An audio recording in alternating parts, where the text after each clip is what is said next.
नमस्कार मेरे प्यारे विद्यार्थियों और शिक्षक साथियों। आज हम क्षितिज भाग 2 से एक बहुत ही दिलचस्प पाठ पढ़ने वाले हैं जिसका नाम है एक कहानी यह भी। एक कहानी यह भी मन्नू भंडारी की आत्मकथा का भी नाम है। मन्नू भंडारी की आत्मकथा का ही ये अंश है जो हम एक पाठ के रूप में पढ़ते हैं। मन्नू भंडारी हमारे समय की एक बहुत बड़ी लेखिका हैं और हमारा सौभाग्य है कि वे अभी भी हमारे बीच हैं। मन्नू जी हिंदी साहित्य में उपन्यासकार और कहानीकार के रूप में अत्यंत ही प्रसिद्ध हैं। उनका जन्म जो है वह मध्य प्रदेश में हुआ था, भानुपुरा नामक जगह में। हालांकि इस अंश में जो हिस्सा हम पढ़ते हैं उसमें अजमेर शहर का वर्णन है, जब वे स्कूल में कॉलेज में थीं और उनकी किशोरावस्था तक के कई प्रसंग आए हैं। उनके निजी जीवन के जो व्यक्ति हैं या सार्वजनिक जीवन में जिनसे उनका साबका पड़ा है, उनके बहाने से उन्होंने उस समय के ताने बाने को हमारे सामने लिखा है। मेरा एक बहुत ही निजी प्रसंग जुड़ा हुआ है जो मैं आप लोगों से साझा करना चाहूँगी कि जब मन्नू भंडारी ये लिख रही थी, मतलब यह पाठ नहीं, अपनी आत्मकथा लिख रही थी, उन दिनों वो हौज खास में रहती थी और उन दिनों मैं पढ़ाई कर रही थी दिल्ली में ही। तो कुछ स्वास्थ्य के कारणों से उन दिनों वे खुद लिख नहीं पाती थी, बोल बोल के लिखवाती थी और मैंने इस पाठ के कुछ हिस्से मैंने भी लिखे हैं, तो वो मेरी स्मृतियों से जुड़ा हुआ है। तो ये जब भी मैं इस पाठ को पढ़ाती हूँ मुझे अपने विद्यार्थियों से इसे साझा करते हुए अच्छा लगता है। और वो अच्छे स्वास्थ्य में होती तो किसी दिन आप लोगों से उनकी मुलाकात भी होती। हालांकि अभी वे बहुत उम्र हो गई है और स्वास्थ्य की भी कई समस्याओं से जूझ रही हैं। इतनी सारी बातें मैं मन्नू भंडारी के बारे में क्यों बता रही हूँ? आखिर लेखक के बारे में हम पढ़ते हैं तो थोड़ी दो चार उनकी किताबों के नाम और चीज़ें जान लेते हैं, लेकिन इतने बहुत ही विस्तार से मैं उनका जिक्र कर रही हूँ। इसलिए कर रही हूँ कि यह एक आत्मकथा का अंश है और जब हम आत्मकथा का अंश पढ़ते हैं तो लेखक ने अपनी कहानी, अपने जीवन की कहानी जो लिखी है वही तो बता रहा है, तो हम उसके जीवन के बारे में ज़रूर जानते हैं। तो मन्नू भंडारी के जीवन का ये अंश वो खुद बताती हैं और साथ ही साथ हम जो इधर उधर से भी थोड़ा बहुत जानते हैं उसको भी देखने की, समझने की कोशिश करेंगे। तो शुरुआत हम करेंगे लेखक के परिचय से ही, क्योंकि यह आत्मकथा, आप सब जानते हैं ना, आत्मकथा अपनी कथा जो व्यक्ति स्वयं लिखता है और जीवनी जो उसकी कथा कोई और लिखता है। तो यहाँ पर मन्नू भंडारी की आत्मकथा का भी नाम यही है, एक कहानी यह भी, और इस अंश का भी जो आप क्षितिज में पढ़ रहे हैं। मन्नू भंडारी, उनका जन्म तो मध्य प्रदेश में हुआ था 1931 में, यानी 1931 में। आजकल हम अक्सर अंग्रेजी के ही अंकों का प्रयोग करते हैं तो 31 ही आपको ज़्यादा याद रखेगा। ये सब याद रखना क्या ज़रूरी है? दरअसल जब हम वस्तुनिष्ठ चीज़ों पर ध्यान देने लगते हैं, जो हमारी परीक्षा की प्रणाली में भी शामिल है, तो हमें अजमेर, भानपुरा, मध्य प्रदेश और 1931 ये थोड़ा ध्यान रखना पड़ेगा। आत्मकथा है ना। खैर, उनकी शिक्षा दीक्षा अजमेर में और कलकत्ते में हुई। उन्होंने काम किया कलकत्ते और दिल्ली में। दिल्ली विश्वविद्यालय का एक बहुत ही प्रसिद्ध लड़कियों का कॉलेज है, मिरांडा हाउस, वहाँ पर वो हिंदी पढ़ाती रही। लेकिन इन सब कामों से अधिक मन्नू जी हमारे बीच में जानी जाती हैं अपने लेखन से। हिंदी का कहानी और उपन्यास का जो संसार है वह मन्नू भंडारी के योगदान के बगैर अधूरा लगेगा। वो अपने समय की बहुत बड़ी कहानीकार और उपन्यासकार हैं। उनके 2 उपन्यास आपका बंटी और महाभोज हिंदी के उपन्यासों में बहुत बड़ा स्थान रखते हैं। एक तरफ आपका बंटी सामाजिक ताने बाने से, जो पारिवारिक विघटन है उससे उपजी हुई समस्याओं को सामने लाने वाला है। बंटी नामक एक बच्चा है जो अपने माँ बाप के अलग गांव को, उनके अलग हो जाने को, उनके अलगाव को झेलता है और कैसे उसकी स्थिति होती है। तो बाल मनोविज्ञान की भी कहानी है और एक स्त्री के संघर्ष की भी। और मन्नू भंडारी इसमें भी जिक्र करती हैं महाभोज उपन्यास का।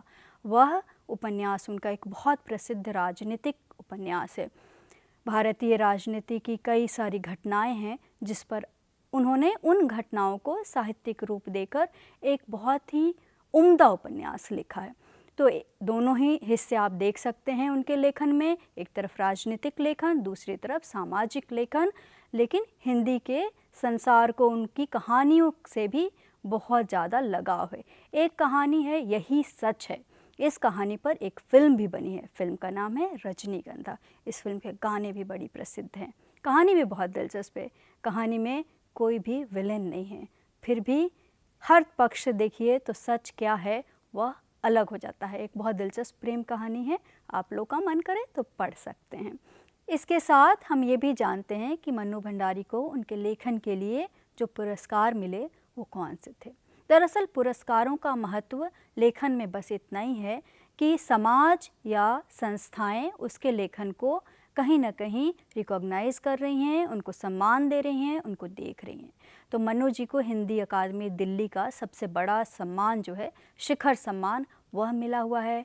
भारतीय भाषा परिषद कोलकाता से भी मिला हुआ है और संगीत नाटक अकादमी से भी मिला है। व्यास सम्मान भी मिला है जो बहुत ही प्रसिद्ध सम्मान साहित्य के क्षेत्र में माना जाता है। और मन्नू जी की नाटक जो है महाभोज, उसका प्रस्तुति उनके उपन्यास की प्रस्तुति एक नाटक के रूप में भी की गई है और बहुत सराही भी गई है। तो मैं जो है आगे अब बहुत ज़्यादा मन्नू जी के बारे में न बताते हुए पाठ प्रवेश करती हूँ। यहाँ इस पाठ के बारे में मैं एक एक पंक्ति समझाते हुए नहीं जाऊँगी। जैसे उन्होंने कई प्रसंगों का जिक्र किया है और व्यक्तियों का किया है, उन्हीं के बारे में बात करूँगी। तो हम शुरू करते हैं कि उनका बचपन और किशोरावस्था जिस पारिवारिक व सामाजिक संदर्भ में गुजरी है उससे। कहानी के रूप में इसको नहीं लिखा है उन्होंने, आत्मकथा है तो कई अलग अलग व्यक्तियों और परिवेश के बारे में लिखा है। तो ब्रह्मपुरी मोहल्ला जो है, सावित्री हाई स्कूल और फिर कॉलेज और पिताजी, माँ, शीला अग्रवाल, अन्य महत्वपूर्ण लोग, इन्हीं प्रसंगों के माध्यम से मैं इसे आपको समझाऊंगी। लेखिका अपने मोहल्ले को याद करती हैं कि कैसे सब आसपास के घरों के लोग एक दूसरे के घरों में जाते थे। फिर वे अपनी बहन को याद करती हैं, सुशीला को, जो उनसे ठीक बड़ी थी। जो उनकी बड़ी बहन थी, जब उसकी शादी हुई तो वो तो 7 साल की थी, उनको ज़्यादा उसकी याद नहीं है। सुशीला को याद करती हैं कि बचपन के खूब सारे खेल, गुड़ियों के खेल खेलें। हालांकि वो ये भी कहती हैं कि भाइयों के साथ गुल्ली डंडा, पतंग उड़ाना ये सब खेला, लेकिन थोड़े बड़े होने के बाद वे बाहर जाकर ये सारे काम नहीं करती थी, घर में ही अपनी बड़ी बहन के साथ खेलती थी। और ये तो समस्याएं आज भी हैं कि स्त्री या लड़की थोड़ी बड़ी हुई कि नहीं, कि उसे बहुत सारे पहरों में या घर के अंदर बाहर कोई क्या छेड़ देगा, बोल देगा, ये सारी समस्याएं होती थी। और उस समय तो लेखिका के साथ ये बात ज़रूर ही हुई थी।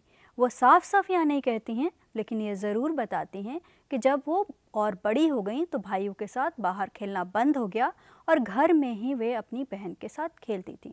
और हम बात कर रहे हैं यहाँ 1940 के दशक की। तो लेखिका ने 42 से लेकर 47 यानी कि आज़ादी तक का वर्णन बहुत अच्छे से किया है। भारत छोड़ो आंदोलन 1942 में हुआ था, उसमें उन्होंने बहुत भाग भी लिया था, तो हम उस पर बाद में आएंगे। अब बस बताते हैं कि लेखिका ने अपने घर के माहौल का जिक्र किया। ये भी बताया है कि 10वीं करते ही उनकी बहनों की शादी हो गई। मतलब उनके घर में जो 10वीं 10th की पढ़ाई की, आप लोग जिस क्लास में हैं उसकी पढ़ाई की, और उसके बाद शादी हो गई। क्या आज हम इस चीज़ को सोच भी सकते हैं, कल्पना कर सकते हैं? और हालांकि लेखिका का घर एक बहुत ही प्रगतिशील घर था, उनके पिता उनको पढ़ाते थे, बाहर भी भेजते थे, इसके बावजूद तो उनके अपने घर में यह माहौल था। हालांकि लेखिका के साथ ऐसा नहीं हुआ, उनके घर की परंपरा उनके साथ टूट गई और वे बहुत बाद तक पढ़ती रहीं, फिर पढ़ाने लगीं, काम करने लगीं। उसके बाद उन्होंने अपनी मर्जी से हिंदी के ही एक दूसरे प्रसिद्ध साहित्यकार राजेंद्र यादव से विवाह किया। राजेंद्र यादव से विवाह तक उनके पिता से उनकी टकराहट चलती रही। इस पाठ में लेखिका ने स्वयं इस बात का जिक्र किया है। लेकिन उन दिनों घर का मतलब पूरा मोहल्ला होता था।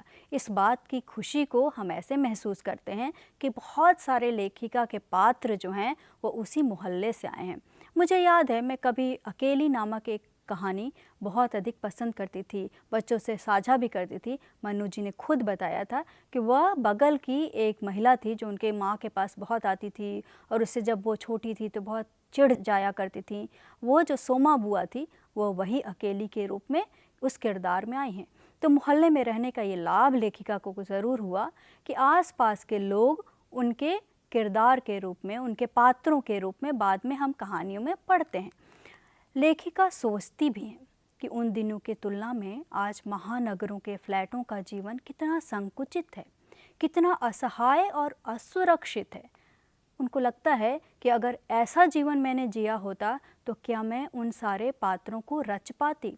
यहाँ तक कि दास साहब को भी, जो महाभोज नामक उपन्यास के एक प्रमुख किरदार हैं, उसे भी उन्हीं दिनों से वह लेकर आई हैं। तो जो आसपास के लोग हैं, जो व्यक्ति हैं, जो मोहल्ले के आम लोग हैं, वह हमारे ऊपर, हमारी यादों में कितनी गहरी छाप छोड़ जाते हैं, ये लेखिका बताती हैं।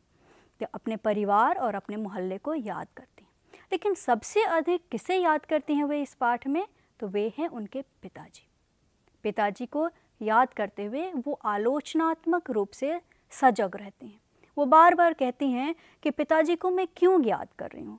क्या मैं पिताजी की महिमा का बखान करने वाली हूँ या आत्मकथा पिताजी के बारे में बताने के लिए? नहीं, कहीं ना कहीं वो ये देखना चाहती हैं कि मेरे पिता का मेरे ऊपर कैसा प्रभाव रहा। क्या मेरे व्यक्तित्व में जो सारी चीज़ें हैं वह मेरे पिता की वजह से आई हैं? क्या मेरे अंदर ये हीन भावना और कुंठा है जो कि इतने सम्मान के बाद, इतना रिकॉग्निशन उनको मिला, इतना उनको सब लोग मानते हैं और एक पहचान बन गई, उसके बाद भी कहीं ना कहीं हीन भावना की शिकार वो क्यों है? क्या वह पिता से आया? पिता में एक शक्की मिजाज उनको मिला, तो उन्हें लगता है कि मैं जो इतनी शक्की हूँ वह क्या मुझे अपने पिता से मिला? तो इस तरह से वह वापस जाकर आत्मालोचन या अपने परिवार का, अपने व्यक्तिगत जीवन का आलोचन करती हैं। तो सबसे पहले पिताजी को वो ऐसे याद करती हैं कि उनके पिताजी इंदौर में एक प्रसिद्ध व्यक्ति थे, जो कि व्यवसाय में या आर्थिक रूप से घाटा सहने के बाद अजमेर में आ गए और अजमेर में वह एक हाशिए का जीवन जी रहे थे। अब हाशिए का जीवन क्या होता है? हाशिए का जो जीवन होता है वह समाज में जो केंद्र में व्यक्ति रहता है, एक किनारे पे आ जाए। जैसे हम लोग लिखते हैं ना कि हाशिया एक अलग मार्जिन छोड़ देते हैं, उसके बाद लिखना शुरू करते हैं, तो मार्जिन यानी कि हाशिया उधर चले गए। जो व्यक्ति सामाजिक और शहरी जीवन के केंद्र में रहता हो वह अचानक से हाशिए का जीवन जीने लगे, उसके लिए वह बहुत ही कठिन होता है। तो उनके पिताजी के बारे में बताते हुए ये बात हमें ध्यान रखनी चाहिए कि एक तरफ कहाँ वो बहुत महत्वपूर्ण व्यक्ति थे और कहाँ वो किनारे कर दिए गए। इसका जो दुख है उनके व्यक्तित्व में ऐसे आया कि वे अपने बच्चों से या आसपास के लोगों से साझा तो नहीं करते थे, लेकिन गुस्सैल हो गए, क्रोधी भी हो गए, अविश्वासी भी हो गए और उनका व्यवहार ऐसा हो गया कि लेखिका की माँ उनके क्रोध के आगे कांपती रहती थी। लेखिका अपनी माँ के बारे में क्या सोचती है वो हम आगे जानेंगे, लेकिन नीचे अपनी माँ के साथ सारे बाल बच्चे रहते थे और पिता ऊपर रहते थे, पत्र पत्रिकाओं के ढेर से ढके हुए, पढ़ते हुए और कुछ कुछ सारी चीज़ें करते रहते थे। साथ ही साथ वे एक अंग्रेज़ी हिंदी कोश भी बना रहे थे, जो अपने हिसाब का बहुत ही अलग तरीके का कोश था। लेखिका कहती हैं कि उस काम में उनको अच्छा तो बहुत लगता था, लेकिन उसमें उनको कोई आर्थिक लाभ नहीं था। तो एक ज़माने में जब वो बहुत संपन्न थे तो 8-8, 10-10 विद्यार्थियों को घर पे रखा था, पढ़ाया था, लोगों से घिरे रहते थे, और आज जब उनके पास पैसे नहीं थे उतने, तो उनको इस तरह से सबसे कट जाना या समाज के लिए खुद कुछ नहीं कर पाना बहुत चुभता होगा। तो बहुत कोमल, संवेदनशील, किंतु क्रोधी और अहंकारी थे। तो 4 शब्द आते हैं: कोमल, संवेदनशील, क्रोधी और अहंकारी। लेखिका अपने पिता के व्यक्तित्व को इन 4 शब्दों से बताती हैं। क्रोध किस पे निकलता था? संतान और माता पे। संतान पे कम, अपनी पत्नी पे अधिक। तो जो ये पितृसत्तात्मक समाज है, जिसमें पुरुष की सारी असफलता को झेलती एक स्त्री है और कहीं ना कहीं वह हिंसा की भी शिकार होती है। अगर शारीरिक हिंसा, घरेलू हिंसा के शिकार न हो तो मानसिक हिंसा के शिकार तो होती ही है, उसका भी यहाँ वर्णन है। और आप देखेंगे बहुत बारीकी से लेखिका कह रही हैं कि उनके क्रोध से माँ कांपती रहती थी।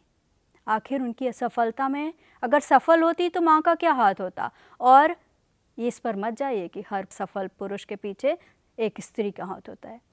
मुझे लगता है कि सामाजिक ताने बाने में स्त्रियों को बलिदान और त्याग की मूर्ति बनाए रखने के लिए ये सारी बातें, ये सारी लच्छेदार बातें कही गई हैं।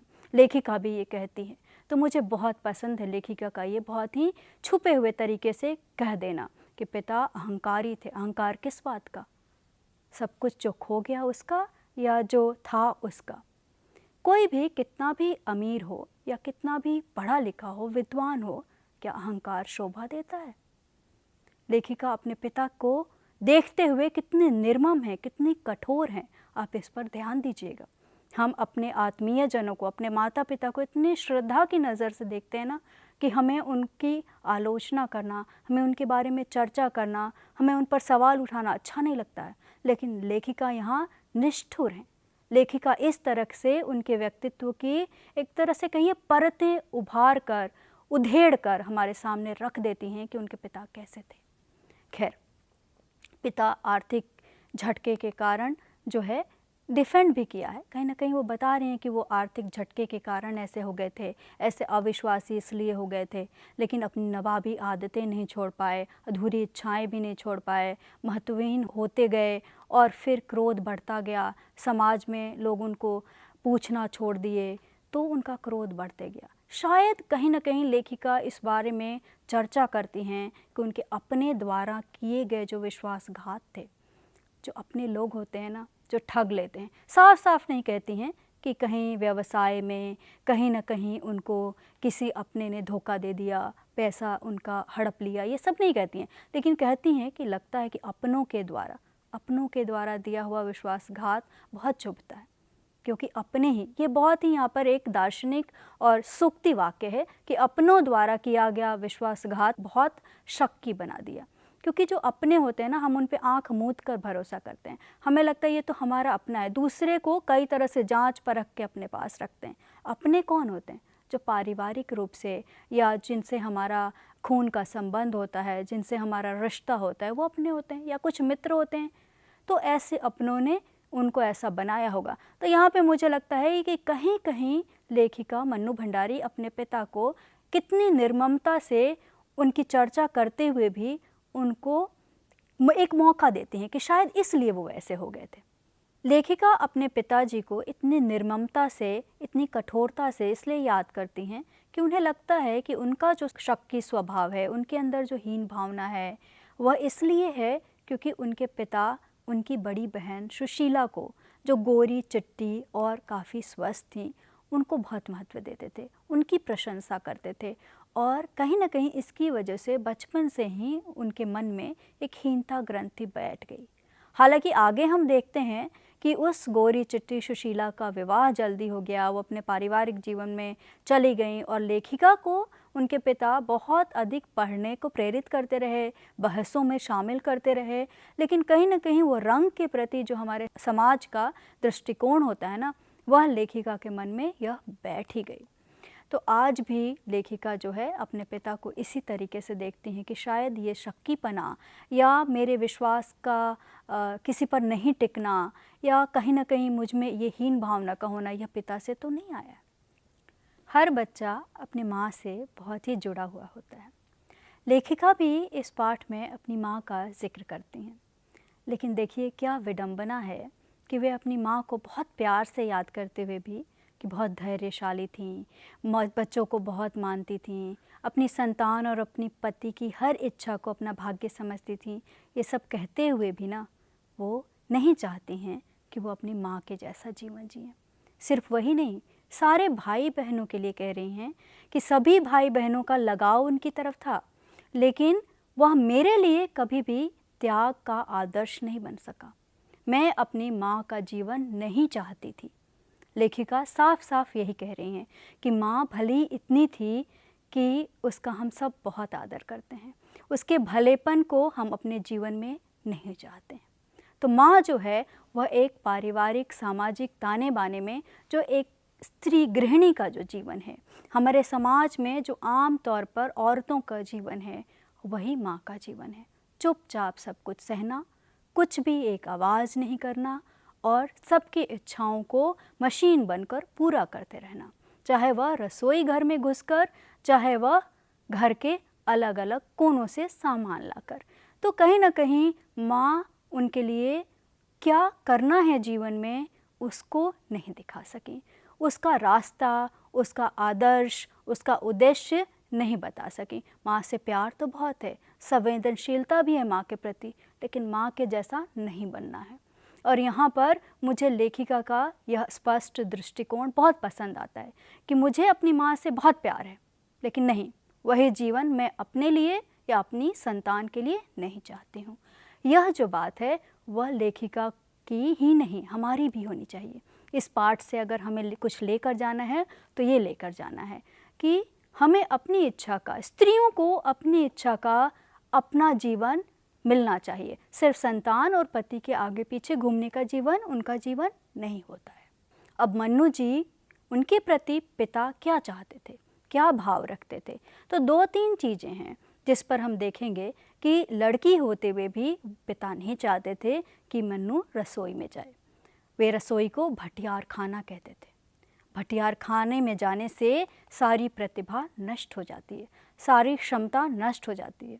लेकिन कोई तो रहेगा ना उस भटियार खाने में, क्योंकि जो पेट की भट्टी लगातार जलती रहती है उसको तो वो भटियार खाना ही बुझाता है। कौन रहेगा? क्यों समाज में ये है कि स्त्री को ही रहना है? इन सब का उत्तर देने के लिए मैं यहाँ नहीं हूँ। ये सारे प्रश्न आज भी हैं, आप और हम इस पर मिलकर सोच रहे हैं। सिर्फ ये देखिए कि वो अपनी बेटी को नहीं चाहते थे कि वे रसोई घर में लगी रहें, वे चाहते थे कि राजनीतिक बहसों में शामिल हों। उस समय मन्नू जी स्कूल में ही थी, 10वीं से पहले की बात है। तो राजनीतिक पार्टियों के जो जमावड़े उनके परिवार में होते थे, उन बहसों में बैठकर भी उन्हें बहुत कुछ समझ में नहीं आता था। देश के आंदोलनों के बारे में जो वो सुनती थीं, उसका अनुमान ही लगा पाती थीं, बहुत कुछ उनको पता नहीं था। फिर भी वो वहाँ रहती थी क्योंकि पिता को मन करता था, पिता चाहते थे कि उनकी बेटी राजनीतिक रूप से और सामाजिक रूप से कहीं न कहीं सजग हो, जागरूक हो। फिर वो कहती हैं कि बाद में जब मैं इन आंदोलनों में, कॉलेज में जाने के बाद इन आंदोलनों में सहभागिता करने लगी, जब मैं सड़कों पर, जुलूस में, भाषणों में, सब में भाग लेने लगी, तब पिता को अच्छा नहीं लगा। पिता के व्यक्तित्व में यह जो अंतर्विरोध है वह भी बहुत अच्छे से रेखांकित हुआ है।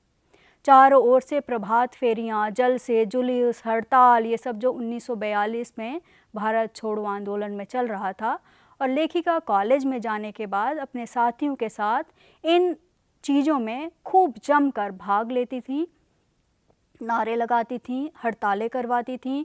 उस समय सारी वर्जनाएं तोड़ रही थीं और लड़कों के साथ शहर की सड़कें नापती हुई लड़की उनको पसंद नहीं आ रही थी। अपनी सारी आधुनिकता के बावजूद पिता उसको बर्दाश्त नहीं कर पा रहे थे। यहीं से मन्नू जी और उनके पिता के बीच में टकराहट शुरू हुई।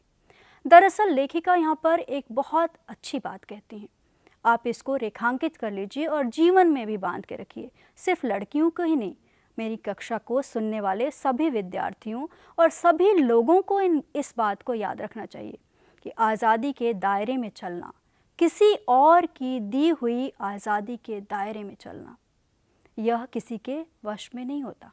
वह आज़ादी ही नहीं हुई जो कोई और आपको दे रहा है कि आपको इतनी तो आज़ादी मिली हुई, ये सीमा है, इसके बाद नहीं जाना है, यह तो आज़ादी नहीं हुई। और पिता का ये कहना कि तुम बहसों में तो भाग लो, तुम चर्चाओं में भाग लो, तुम किताबें पढ़ो, लेकिन सड़कों पर ना जाओ, यह लेखिका को पसंद नहीं आया और बहुत अधिक टकराहट होने लगी। स्थिति बहुत बिगड़ने लगी। हालत ये थी, एक बवंडर शहर में मचा हुआ था और एक घर में। लेखिका दिन भर ये उधम मचाकर, जुलूसों में शामिल होकर, भाषण देकर और हड़तालें करके घर में आती और पिता भूखे शेर की तरह कमरे में इधर से उधर चक्कर काटते रहते। कई बार उनका गुस्सा माँ पर निकलता और कभी कभी लेखिका पर भी निकलता। लेखिका बताती हैं कि वो कभी पड़ोस में छिप जाती, कभी अपने कमरे में भीतर चली जाती, और कई प्रसंगों में इसका जिक्र हुआ है जिसे हम अगले भाग में पढ़ेंगे। आज की कक्षा यहीं समाप्त होती है। नमस्कार।